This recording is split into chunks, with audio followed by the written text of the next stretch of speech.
Bienvenidos, soy Santiago Tomasi y hoy vamos a hablar del asesinato de Bruiser Brody en Puerto Rico. Hot Tag. Toma el relevo.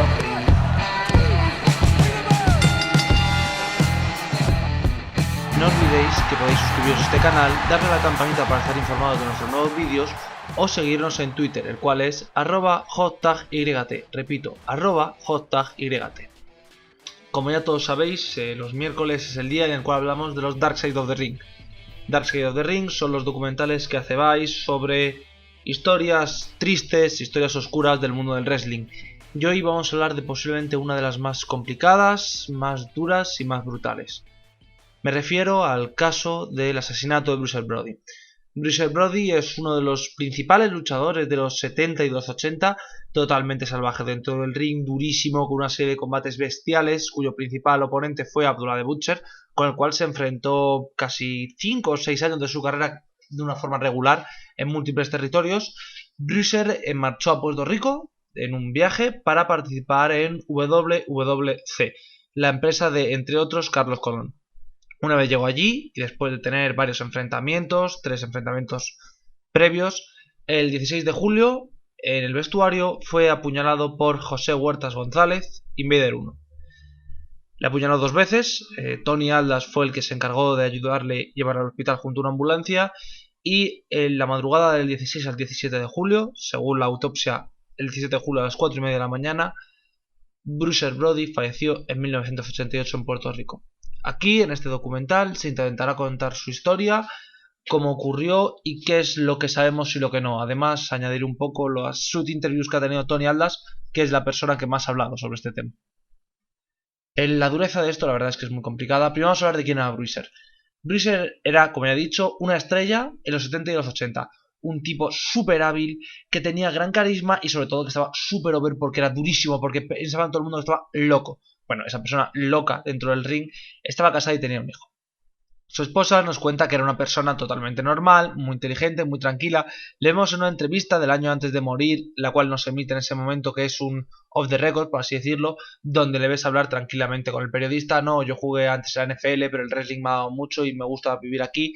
Pero, como se entendía en aquella época el kayfabe, tu vida de luchador no podía compaginarse con tu vida normal. Por tanto, Bruiser Brody era un loco, era un sádico y era alguien que disfrutaba masacrando a la gente. Este Bruiser Brody era famosísimo en Estados Unidos, pero sobre todo en Japón. En All Japan había estado super over, era un participante regular y también participaba en Puerto Rico. Ya tenía un hijo, tenía 42 años y por tanto estaba decidido que con el dinero que estaba ganando en Japón quería participar en una empresa, quería tener parte de una empresa. Este pues es uno de los motivos de su asesinato, pero eso es adelantarse un poco. Para ello, antes de entender qué era Bruiser Brody, hay que entender qué era Puerto Rico. Puerto Rico, en los años 80, era el festival de la violencia. Era una orgía sádica sus combates.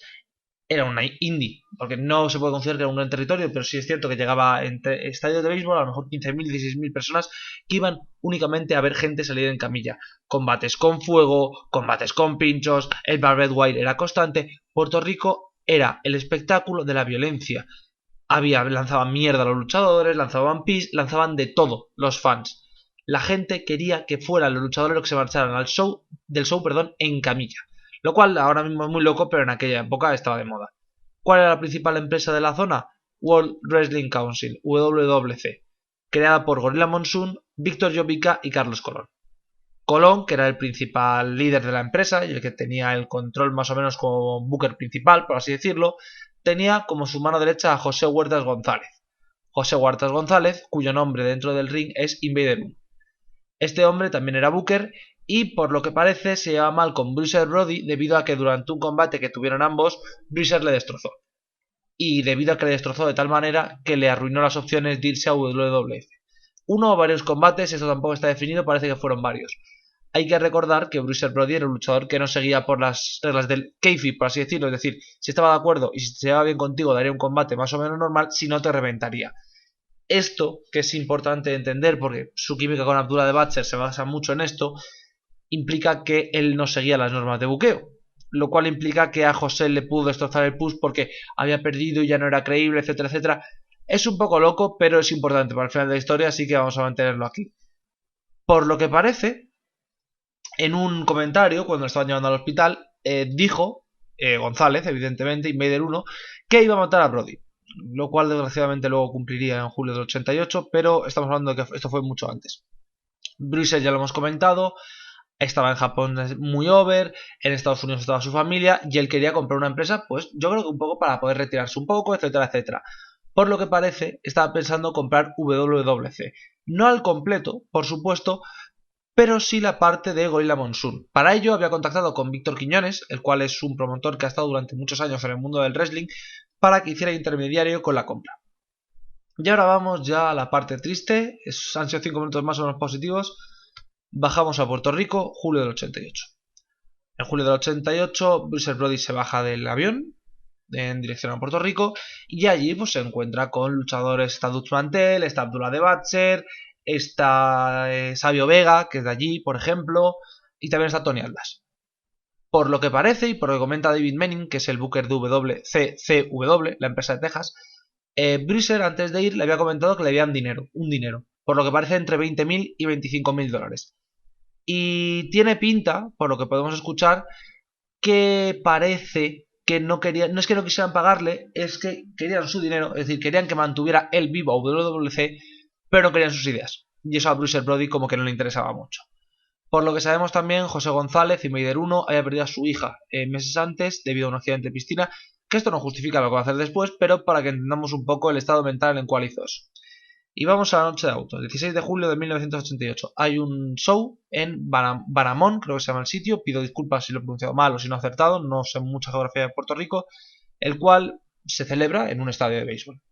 Antes de llegar allí, Bruiser está en la puerta de su hotel junto a Dutch Mantel, esperando porque supuestamente José iba a recogerlo. José no va a recogerle. Pero justo en ese momento pasa Tony Atlas, el cual en una shoot interview comenta que estaba con un amigo y su hija, etc. Y se montaron en coche tanto Dutch como Bruiser. Los tres tienen que bajarse antes de llegar debido a que están con mucha gente, debido a que va a haber un llenazo, por tanto hay un atasco. Por tanto dejan sus coches y se marchan andando para el estadio. Lo que comentan Dutch y Tony aquí se parece mucho. Ellos entran en el vestuario y se sientan.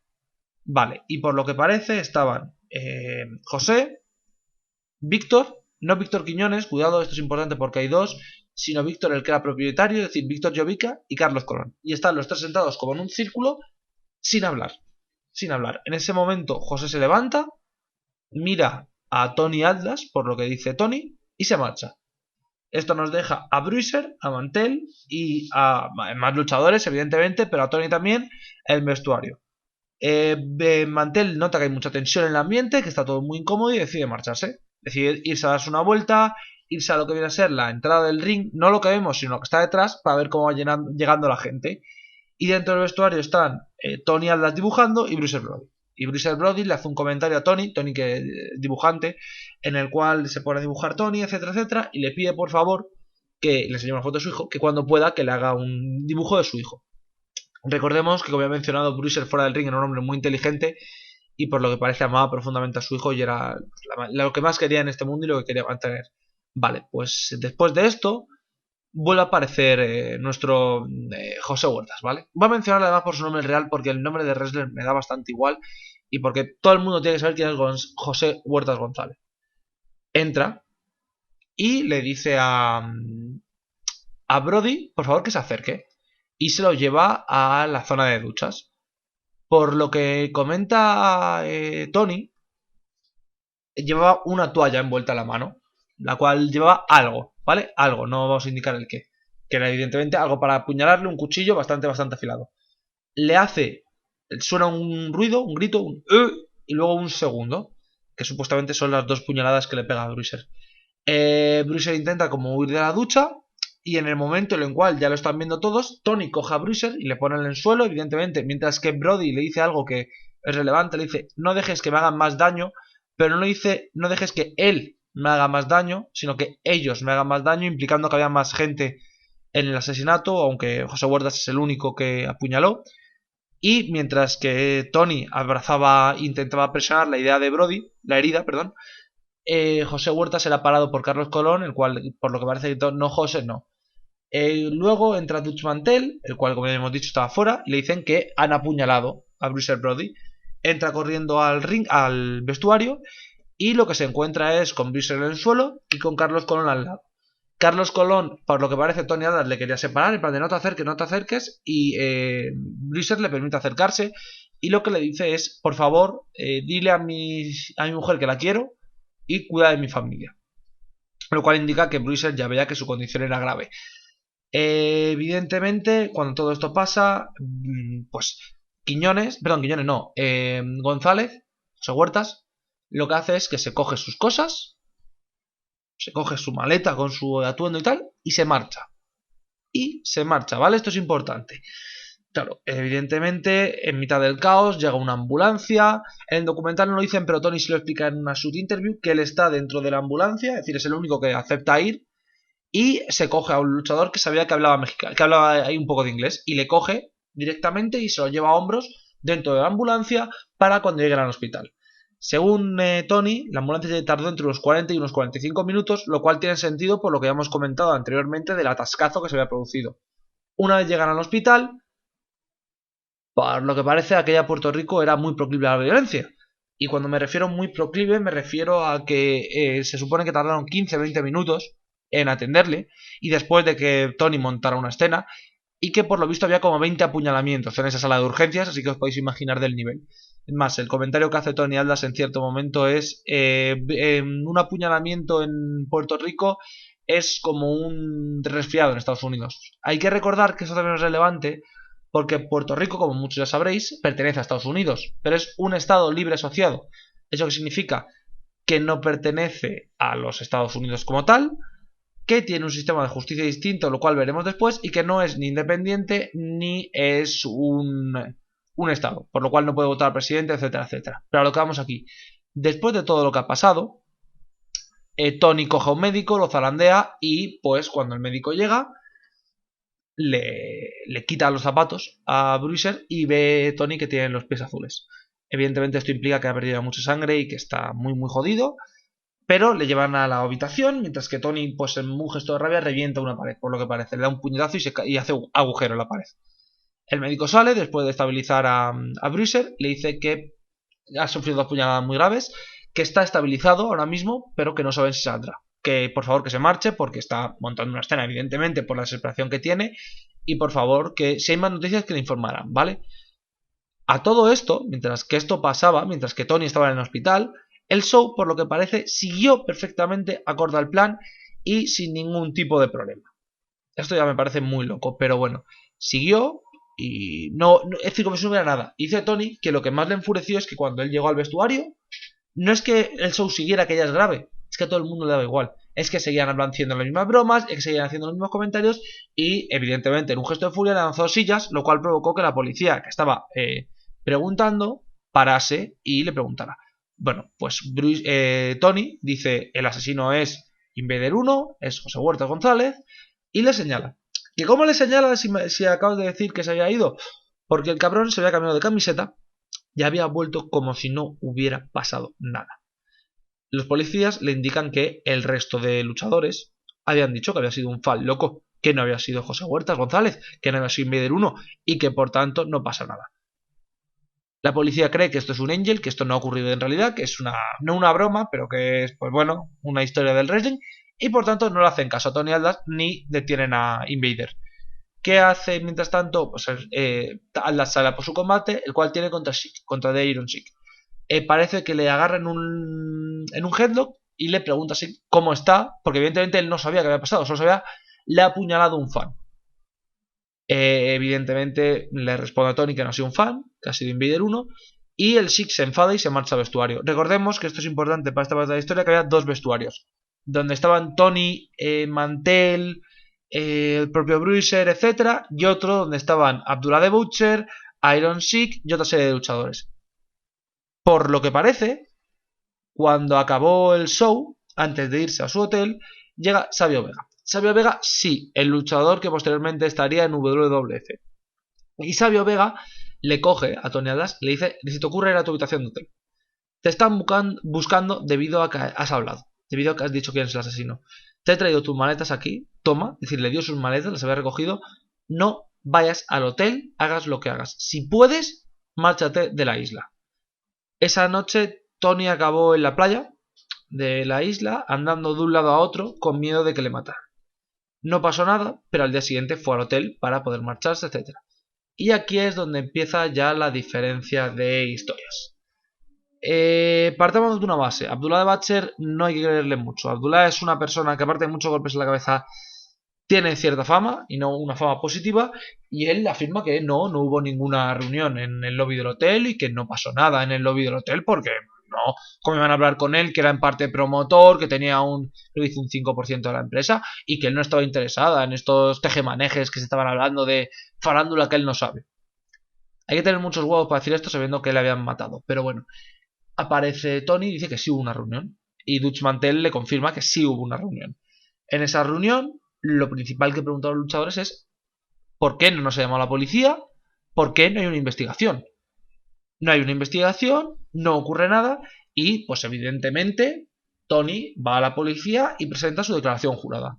Posteriormente Dutch Mantel va a la policía y presenta su declaración jurada.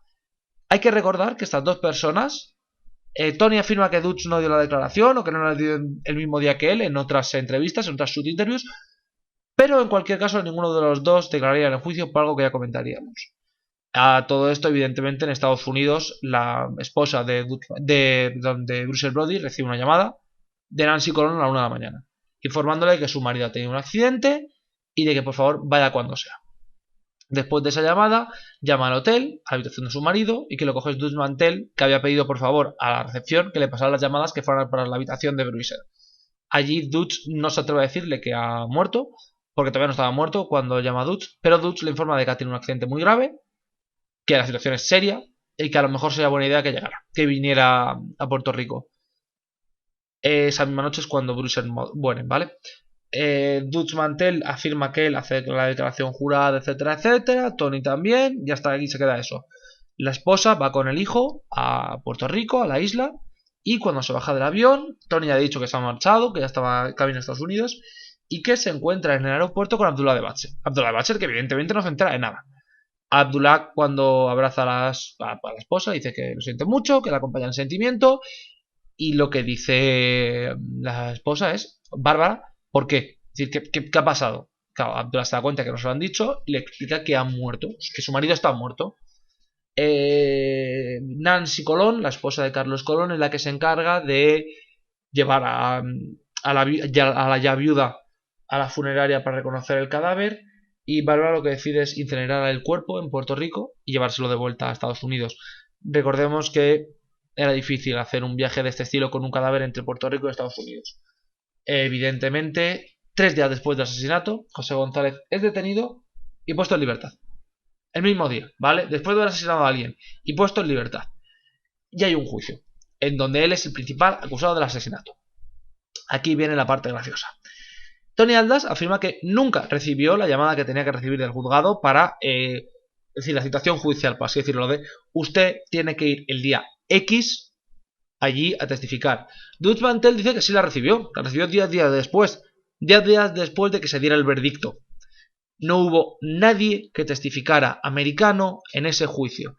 La única persona que testificó fueron los promotores, los jefes de WWC, es decir, entre ellos Carlos Colón, el padre de Carlito, que afirmaron que ellos no habían visto nada, nunca se descubrió el cuchillo, la camiseta ensangrentada se encontró, pero se dijo que no era por eso, etcétera, etcétera. Por tanto, fue acusado y la sentencia fue no culpable. No inocente, cuidado, no culpable. ¿Por qué legítima defensa? Lo que parece es que el jurado de Puerto Rico consideraba que Bruce Brody era de verdad el loco ese enajenado que aparecía en el ring y que por tanto José tuvo miedo. Dato curioso, el padre de este señor, de Invader 1, era un conocido empresario de Puerto Rico. Vaya, qué sorpresa, pero bueno.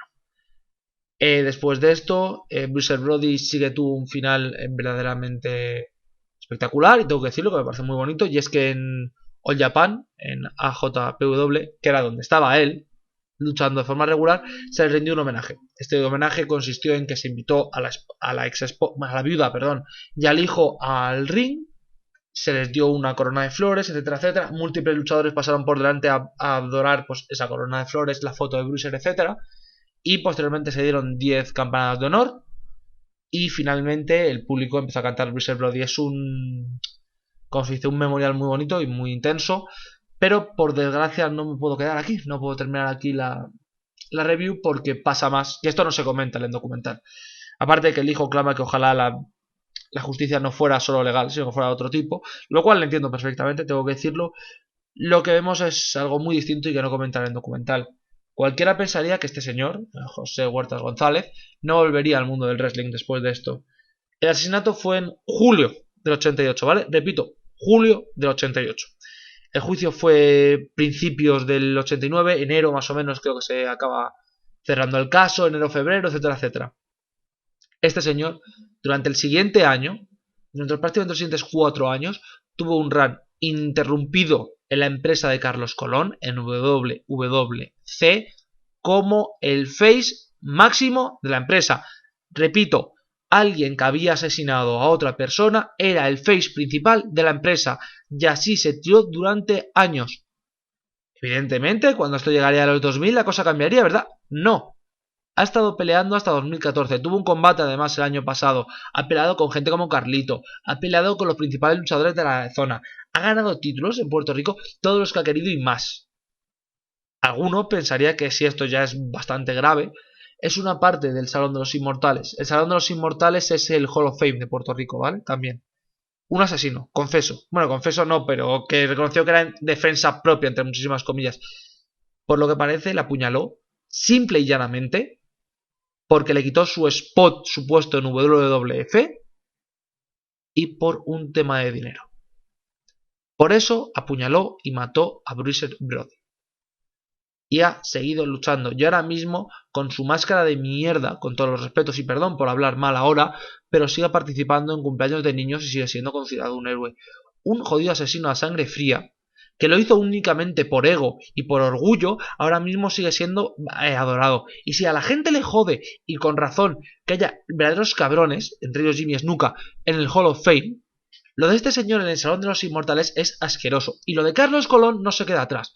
Porque mucha gente diría lo de Carlos Colón, bueno, tampoco hizo nada malo. Carlos Colón sale en una shoot interview en 2008. 2008 han pasado 20 años desde que ese cabrón mató a una persona a la cual supuestamente tú le tenías cierto respeto, iba a ser tu socio de negocios. Y lo que dices, yo respeto mucho a la justicia, no sé qué pasó, no creo que lo hiciera malas. No creo que lo hiciera malas cuando han matado a alguien. No, hombre, lo hiciste por pura amor al arte. Y posteriormente dice que como no se descubrió el cuchillo, que tampoco hay que llevar más. Este señor, Carlos Colón, le boqueó durante 20 años. Y como él, igual de cabrón es Abdullah de Batcher, el cual es cierto que es inmensamente pobre. Y esto hay que decirlo más. Y que Abdullah de Batcher ha seguido peleando hasta los 60 y muchos años porque ha tenido muchos más problemas que el resto del mundo, sobre todo en cuanto a pasta y sobre todo en cuanto a que ha llegado a contraer la hepatitis C y transmitirse a otros luchadores. Pero este señor se dice, ojalá Bruiser estuviera aquí.